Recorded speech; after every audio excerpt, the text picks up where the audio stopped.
The worst betrayals always start with a favor. That's what I keep telling myself as I sit here in my empty house, trying to make sense of how everything went so wrong. My name is Stella, and 3 months ago, I made the mistake of opening my door to family. Please, sis, we've got nowhere else to go. My brother Uriel's voice cracked over the phone, the kind of vulnerability he only showed when he needed something. Alina's pregnant, and the landlord just gave us 3 days' notice. We can't find anywhere decent that'll take us last minute. I pressed my fingers against my temple, already feeling the familiar weight of responsibility settling in. What happened with the apartment? Rent increase. We couldn't make it work anymore. He paused, and I could practically see him running his hand through his hair, a nervous tic from childhood. It'll just be for a few months until we get back on our feet. I promise. The responsible part of me wanted to say no. My 2-bedroom house was my sanctuary, carefully cultivated over years of hard work. As a graphic designer working from home, I needed my space. But then Alina got on the phone, her voice trembling. "Stella, please. I'm 7 months along and I'm so scared. We'll be model house guests." 3 days later, they arrived with 4 suitcases and a U-Haul full of furniture I hadn't expected.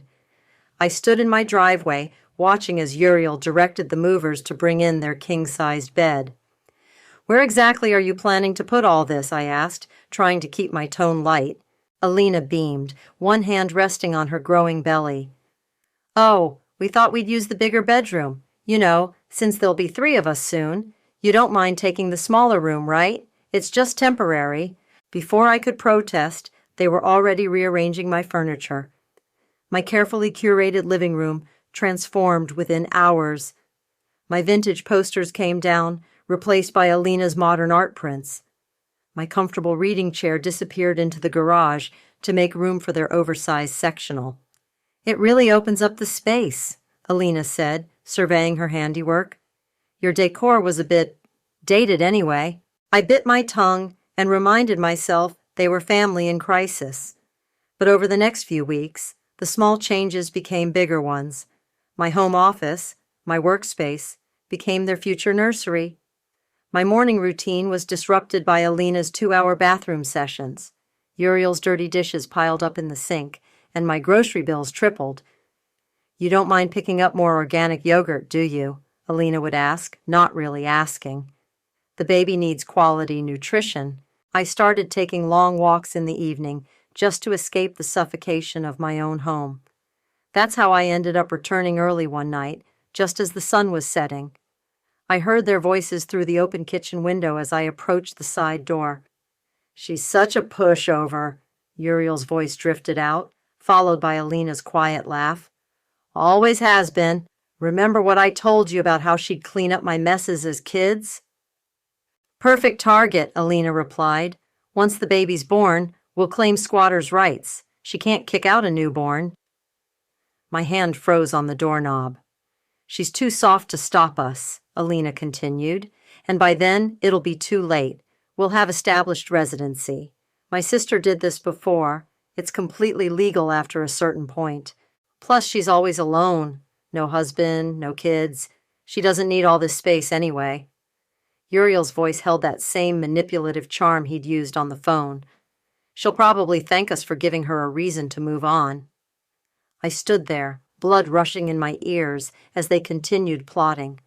Every kindness I'd shown them, every boundary I'd let them cross, it had all been part of their plan.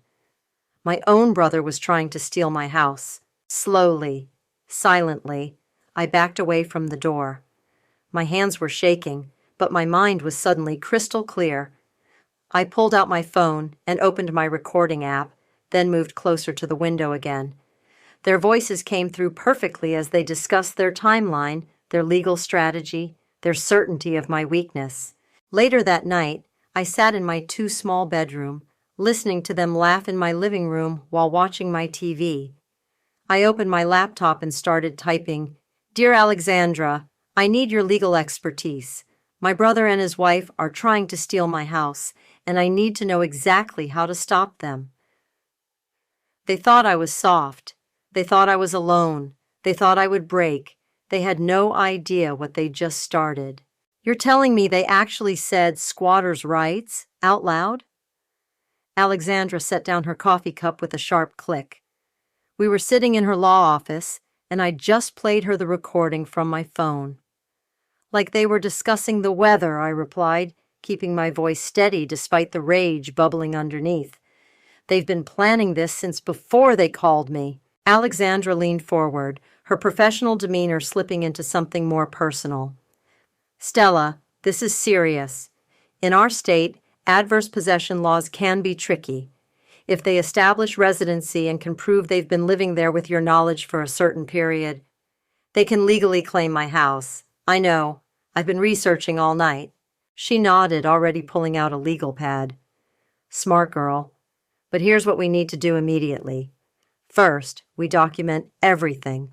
Every conversation, every text, every receipt. Second, we need to establish clear evidence that this is temporary housing. I pulled out my phone and showed her my new folder system. Already started. I've got photos of the house before they moved in, copies of all the messages where they promised it was temporary, and recordings of some pretty damning conversations. Good. Now comes the hard part. Alexandra's eyes met mine. You need to act completely normal while we build our case. One wrong move, and they could file for emergency housing protection, especially with Alina being pregnant. Back at home, I put on the performance of my life. I smiled through breakfast as Alina complained about the coffee I'd bought. It's just not organic, she sighed, rubbing her belly. The caffeine content could harm the baby. I'll pick up your preferred brand today, I said sweetly, while secretly photographing the receipt she'd left on the counter from her daily Starbucks runs. Uriel came downstairs, already wearing the entitled air of ownership. Sis, we're thinking of repainting the living room. That beige is really bringing down the energy. Whatever makes you comfortable, I replied, my phone recording in my pocket. Just remember this is temporary, right? Of course, he laughed, exchanging a quick glance with Alina that my camera caught perfectly. That afternoon, I came home to find my office completely emptied. My desk was in pieces in the garage, and my work materials were piled in boxes. Surprise! Alina clapped her hands. We're starting on the nursery. I hope you don't mind, but we donated your old desk. It wouldn't have fit in your new room anyway. I felt my hands shake as I watched paint samples go up on my walls. You donated my property without asking? Oh, don't be so materialistic, Uriel cut in. It's for your niece or nephew. Family is more important than stuff, right? I forced a smile. Right. Family. I turned away before they could see my expression crack and pulled out my phone to text Alexandra. They're escalating faster than we thought. The next week was a blur of documented violations. I installed a small camera in my bedroom and one in the living room, both legal in my state since it was my property. Every night, after they went to bed, I meticulously logged their actions and backed up the recordings to a secure cloud drive. Then came the bombshell. I was reviewing some old emails when I found something interesting. A message from their previous landlord in my spam folder. I'd missed it initially, but there it was, a response to my inquiry about their eviction. Ms. Black, I'm sorry to hear about your situation. Your brother and his wife were not evicted from our property. They chose to leave with 2 months remaining on their lease, claiming family emergency. They still owe 3 months back rent. I sat there, staring at the screen until my vision blurred with tears of anger. It wasn't just about the house anymore. Every word they'd said to me had been a lie. That night I heard them in the kitchen, their voices carrying up to my too small bedroom. Did you see her face when we threw out that ugly desk? Alina laughed. She looked like she was going to cry. Give it another month, Uriel replied. Once the baby comes, she'll be too guilty to do anything. My sister always caves when you push her enough. I opened my laptop and began typing a new email to Alexandra. I've got everything we need. Let's talk about filing that preemptive eviction notice. In my head, I started counting down the days. They thought they had all the time in the world. They thought their baby was their trump card. They thought wrong. I may be soft, but I'm not stupid, and I was done being pushed around. The door to Aunt Bridget's house still had the same wind chimes I remembered from childhood. They tinkled softly as I waited on her porch, wondering if I was making the right choice by digging into the past. "Stella?" Aunt Bridget's eyes widened as she opened the door. "What brings you here after all these years?" "I need to talk about Uriel," I said, watching her face change at his name. She ushered me inside, her living room a time capsule of family photos and worn furniture. I was wondering when this day would come. "Tea?" As she poured, her hands trembled slightly. "He's done it again, hasn't he?" "What do you mean, again?" Aunt Bridget disappeared into her study and returned with a worn manila envelope. "Your brother has a pattern, dear. Remember when he lived with me after college?" I nodded. He'd stayed with her for almost a year. He didn't just stay here. He tried to claim my house as his own, started renovating without permission, told the neighbors I was selling to him. She spread out old documents across her coffee table. Then I found these credit card statements. He'd been opening accounts in my name. My stomach lurched. "Why didn't you tell anyone?" "Family shame, I suppose." I paid off the debt to avoid charges, but I made him leave. That's why I wasn't at Christmas that year. She touched my hand.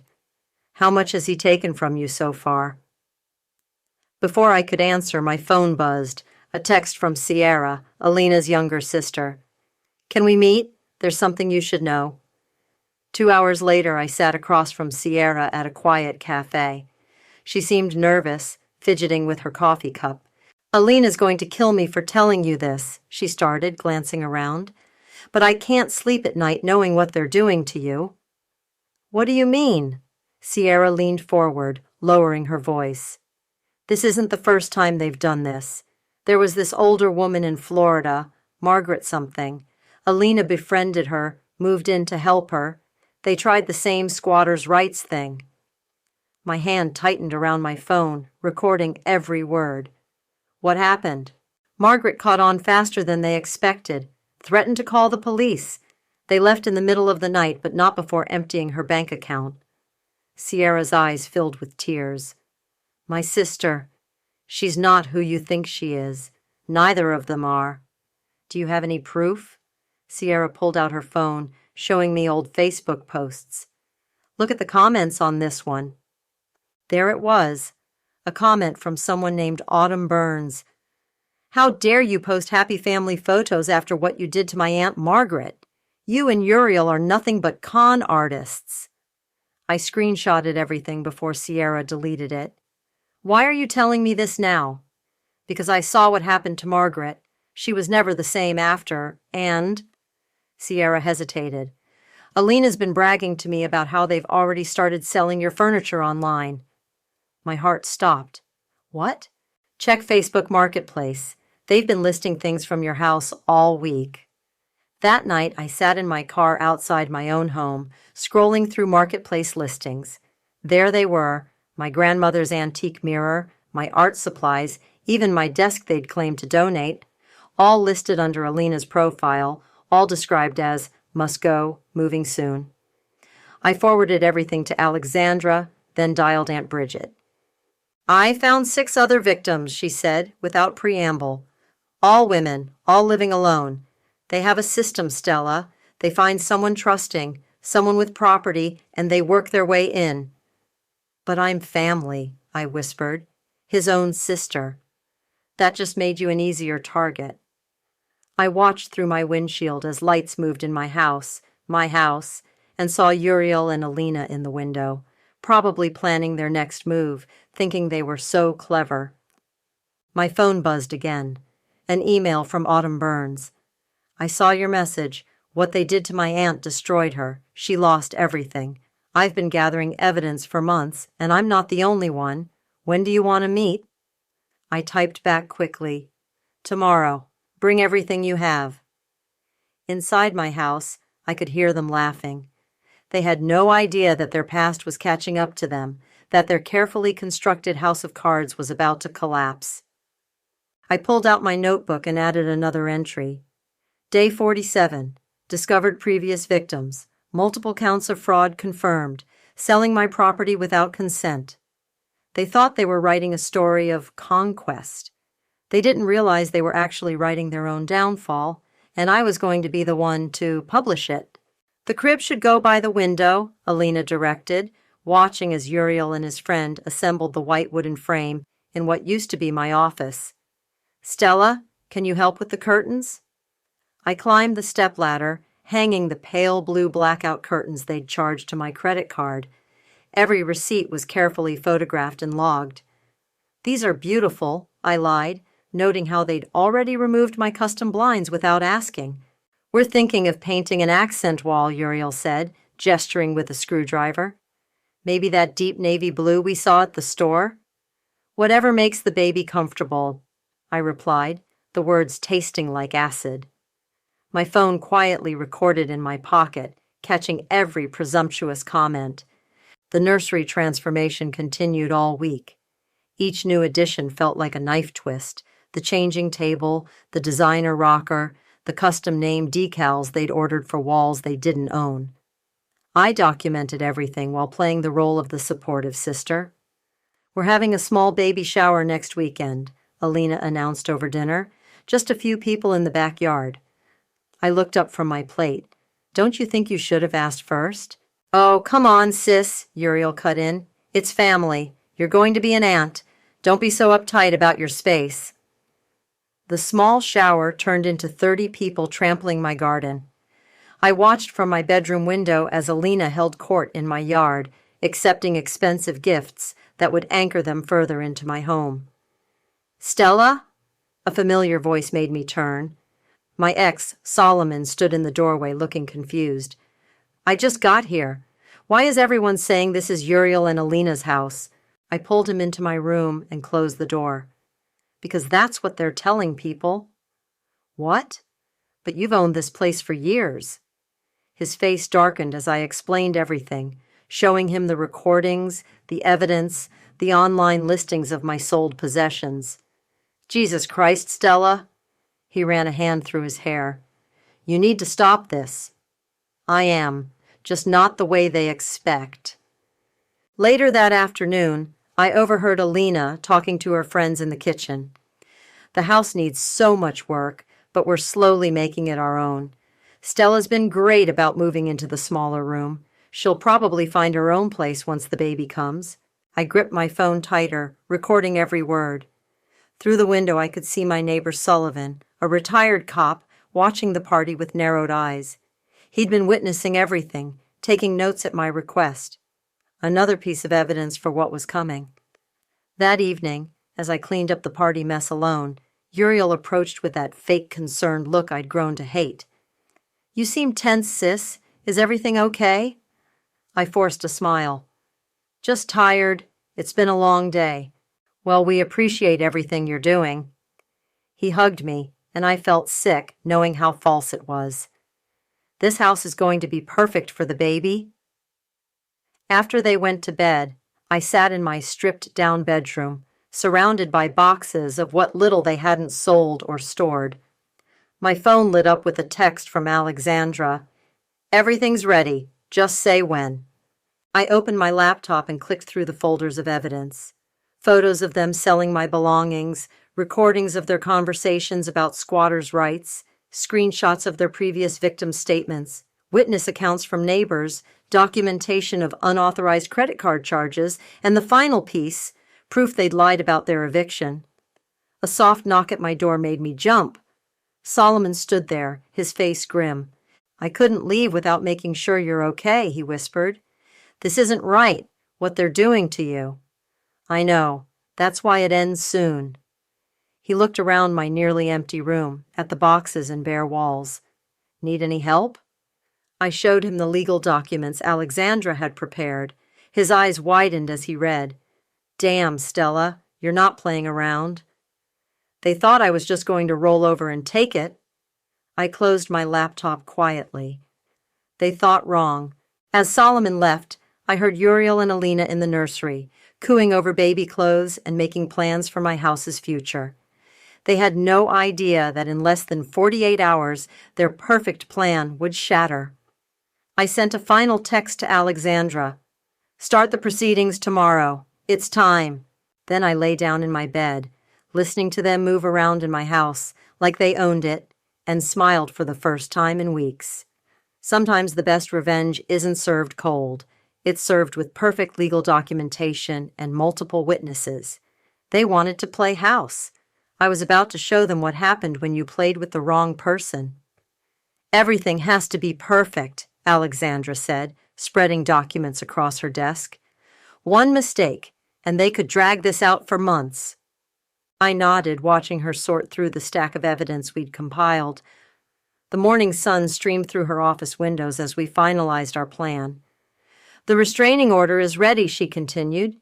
"Sullivan's witness statement is notarized. We have documented proof they're selling your belongings without permission. And those recordings—" She shook her head. "They really thought they were untouchable." My phone buzzed. A text from Alina. "Where are you? We need you to sign for a furniture delivery." "They're getting bolder." I showed Alexandra the message. "Yesterday they tried to add their names to my utility bills." "Perfect timing. We'll include that attempt in the filing." Alexandra handed me a thick envelope. "Keep this somewhere safe. When I give the signal tomorrow, everything happens at once." Back home, I found Uriel directing delivery men with my new couch being carried out the door. "What are you doing?" I asked, my phone already recording in my pocket. "Oh, we sold it online," he said casually. "Got a great price. Don't worry, we'll split the money with you." "That's my property," I said, keeping my voice level. "You can't sell my things without permission." Alina waddled in from the kitchen, one hand on her enormous belly. "Don't be so materialistic, Stella. We need to make space for the baby's things. Besides," she smiled sweetly, "you'll thank us when the house is properly decorated." That night, I lay in bed listening to them talk through the thin walls. "She's getting suspicious," Alina whispered. "Did you see her face when we sold that couch?" "Doesn't matter," Uriel replied. 2 more weeks until your due date. Once the baby's here, she won't dare move against us. No judge will evict a newborn." "The house already feels like ours," Alina giggled. "She'll just have to leave when the baby comes." I pulled out my phone and texted Alexandra. "They're planning to make their move after the birth. We need to act faster." Her response came immediately. "Already on it. Everything's set for tomorrow. Just stay calm for one more night." At 2 a.m., I heard soft footsteps in the hallway. Peeking through my door crack, I saw Uriel sneaking down to the kitchen with my laptop. I'd left it out deliberately, complete with fake banking information on the screen. My phone vibrated silently. A message from Sullivan next door. "Saw him trying to access your Wi-Fi network. Got it all on camera." I smiled in the darkness. They thought they were so clever, but every move they made just added to our case. The next morning, I left early, telling them I had a client meeting. Instead, I met Alexandra at the courthouse. "Ready?" she asked, holding up the final paperwork. "More than ready." We spent hours with the judge, presenting our evidence. The recordings played clearly in the quiet chamber, Uriel and Alina's voices echoing their own condemnation. The judge's face grew darker with each new piece of evidence. "This is one of the most calculated attempts at property theft I've seen," she said, signing the orders. "You'll have full police support if needed." Back at Alexandra's office, we set everything in motion. One by one, the pieces fell into place. The restraining order was processed, the eviction notice was printed, the police were notified. "Remember," Alexandra squeezed my hand, "once this starts, there's no going back. They're going to play the family card hard." They stopped being family the moment they planned to steal my home. My phone lit up with messages from Alina. "Where are you? We need you to sign some insurance papers for the baby." I showed Alexandra the text. "They're trying to add their baby to my health insurance. Another attempt to establish residency." "They won't get the chance." Alexandra handed me a set of new keys. The locksmith will be there at midnight. Everything else happens at dawn. That night, I watched from my window as a van pulled up silently in the dark. The locksmith worked quickly, professionally. Within an hour, every lock in my house was changed. I placed the thick manila envelope by the front door, ready for tomorrow. Inside was every piece of evidence, every recording, every document proving their fraud, not just against me, but against all their previous victims. In the nursery, I could hear them making plans for my house, laughing about how easy it had all been.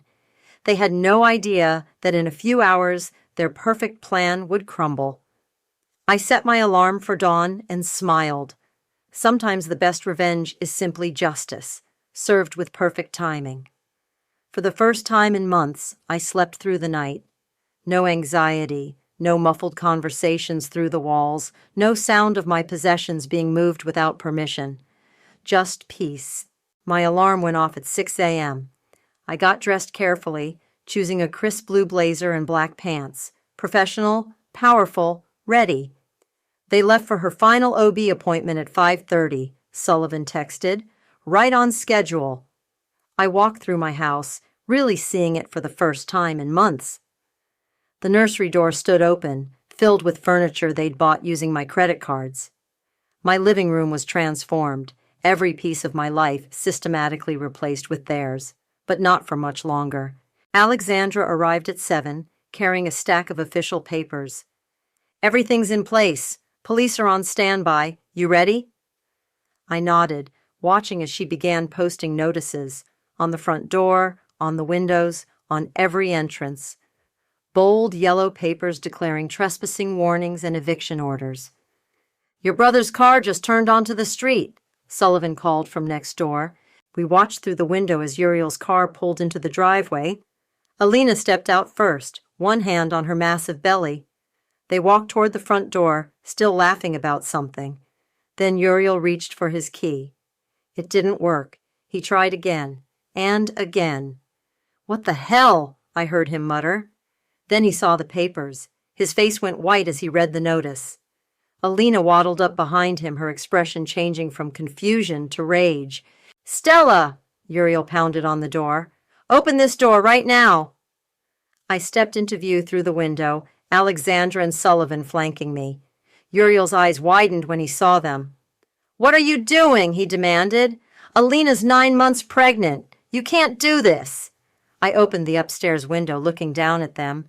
Actually, I can, and I am. We'll call the police, Alina shrieked. They're already on their way, Alexandra called down, to enforce the restraining order you've just violated by approaching this property. Uriel's charm vanished instantly. You stupid bitch, he snarled up at me. After everything I've done for you? You mean like selling my belongings, trying to steal my house, opening credit cards in my name? I held up my phone. I have recordings of everything, including your conversations about squatters' rights. Alina grabbed Uriel's arm. She's bluffing. She doesn't have anything. I pressed play on my phone, and their own voices filled the air. Once the baby's born, we'll claim squatters' rights. She can't kick out a newborn. I also have statements from your previous victims, I continued calmly. Margaret from Florida sends her regards. So does Autumn Burns's aunt. The color drained from both their faces. You have 10 minutes to leave, Alexandra announced, before the police arrive to escort you. Any property you've illegally purchased with Ms. Black's credit cards is now evidence in a fraud investigation. You can't do this to family, Uriel shouted, his voice cracking. Where are we supposed to go? You should have thought about that before you tried to steal my house. I met his eyes steadily. The same question you never asked yourself about all the other women you've done this to. Alina suddenly doubled over, grabbing her stomach. The baby, I think I'm having contractions. An ambulance is already on standby, Sullivan called from his yard. Standard procedure when serving eviction notices to pregnant women. They'll take you straight to the hospital. Sirens wailed in the distance, getting closer. Uriel looked frantically between the approaching police cars and his wife. This isn't over, he threatened. but his voice shook. Actually, it is. I held up the manila envelope. This contains everything: the fraudulent credit card applications, the documented theft, the evidence from previous victims. It's all going to the DA's office today. The police cars pulled up as Alina let out another cry of pain. Everything happened quickly after that. The ambulance arriving, the officers approaching with the restraining order, Uriel being told to step back from the property.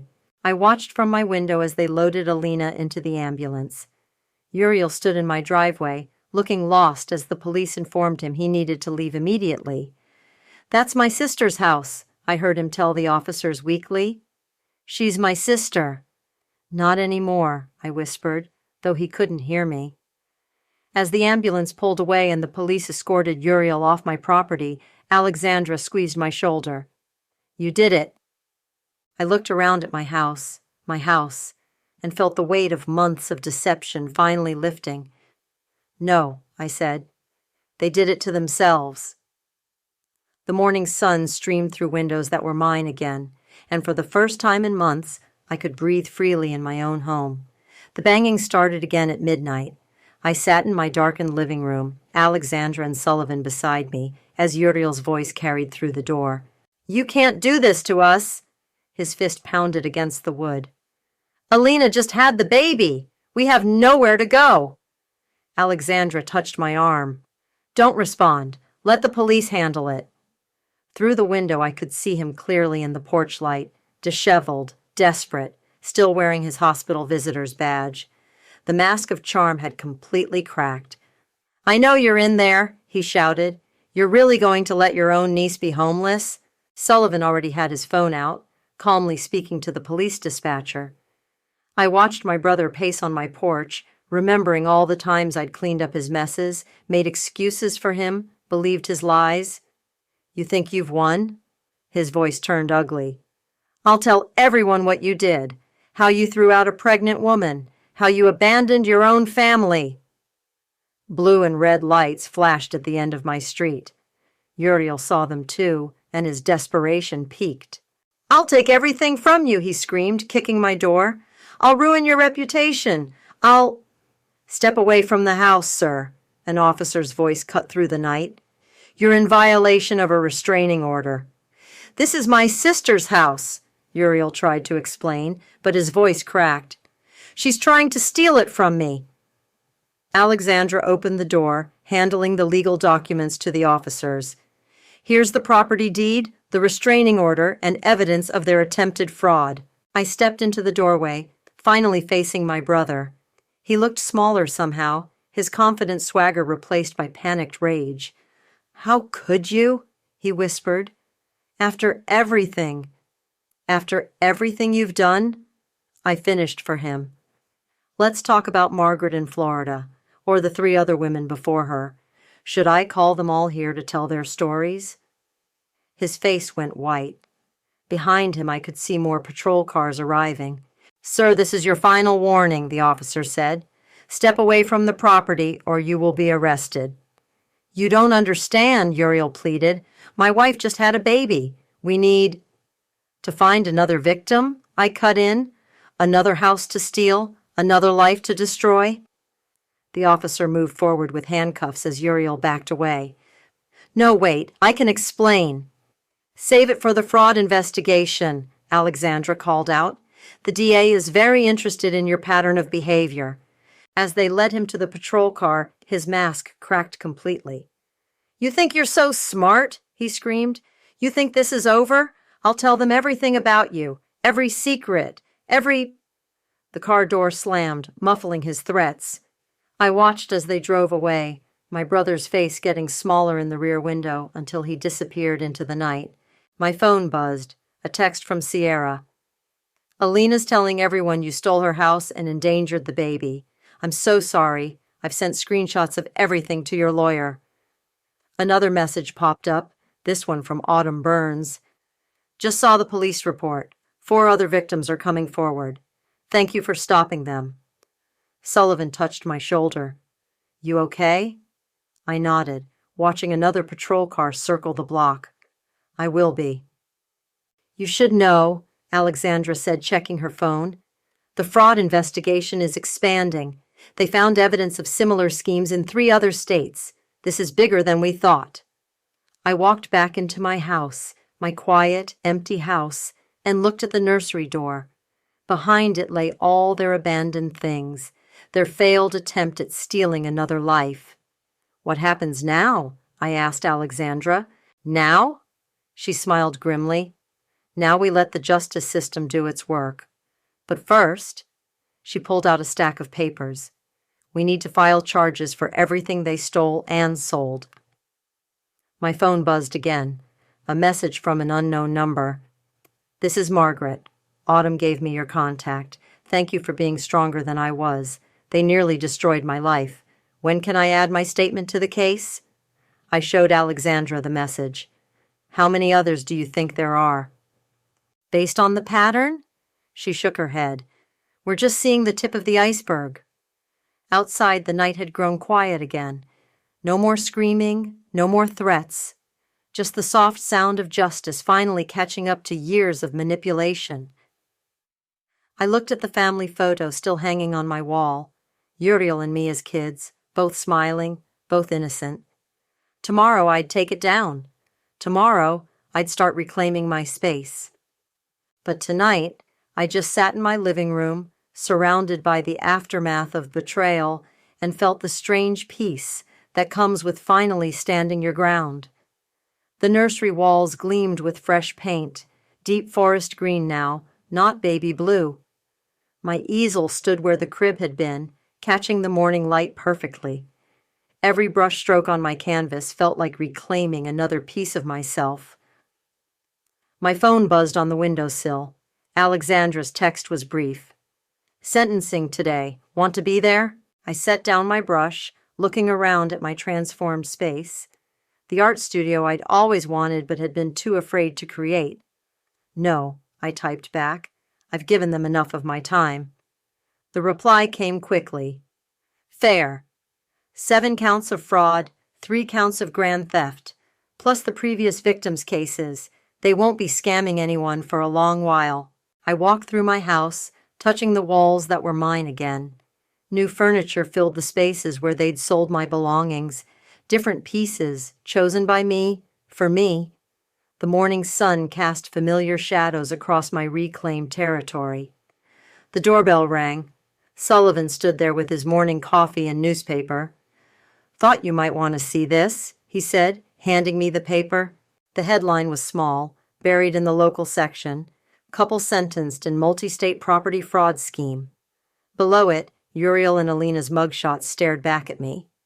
7 other victims came forward, Sullivan said, settling into my new armchair. Your case broke it wide open. My phone buzzed again. A message from Sierra. Alina's parents are taking the baby. I'm so sorry for everything they did to you. I should have warned you sooner. I set the phone down without replying. The weight of family obligation had finally lifted from my shoulders. You know what the hardest part is? I said to Sullivan, who'd become a true friend through all this. I keep finding little notes we wrote as kids, promises to always protect each other. Look. I pulled a folded paper from my desk drawer. Childish handwriting proclaimed, Best siblings forever. I'll always have your back. Love, Yuri. People change, Sullivan said quietly. Sometimes not for the better. Or maybe they were always this way, and I just didn't want to see it. The doorbell rang again. This time it was Autumn Burns, carrying a large box. Found these while cleaning out my aunt's storage unit. Thought you might want them for the case files. Inside the box were dozens of documents, letters, photos, bank statements, a paper trail of destruction across multiple states. Margaret's doing better now, Autumn said, sitting at my kitchen counter. Seeing them face consequences, it's helped her heal. And the baby? I asked, surprising myself by caring. Safe with grandparents who'll teach her better values. Autumn smiled sadly. Sometimes the best thing we can do for family is stop enabling them. I made coffee while Autumn and Sullivan talked about the case's impact. My kitchen felt like mine again, filled with the right kind of people. Honest people, good people. My phone lit up with a final text from Alexandra. 20 years combined, no early release, it's over. I walked to the window, looking out at my garden. The flowers Alina had trampled during her baby shower were blooming again, stronger than before. Nature's own small revenge. You know what they never understood, I said to my friends. This house wasn't just walls and a roof. It was everything I'd built for myself. Every sacrifice, every late night, every dream I'd worked for. And now? Sullivan asked. I gestured to my art studio, to the fresh paint and new beginnings. Now it's mine again. Really mine.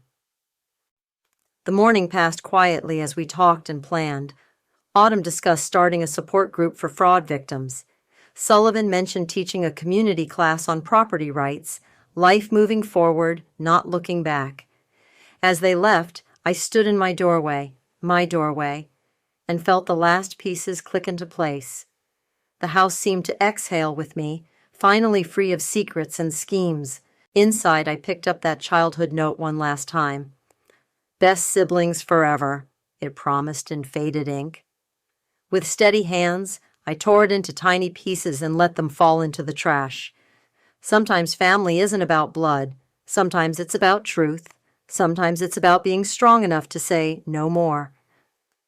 I returned to my easel in the transformed nursery.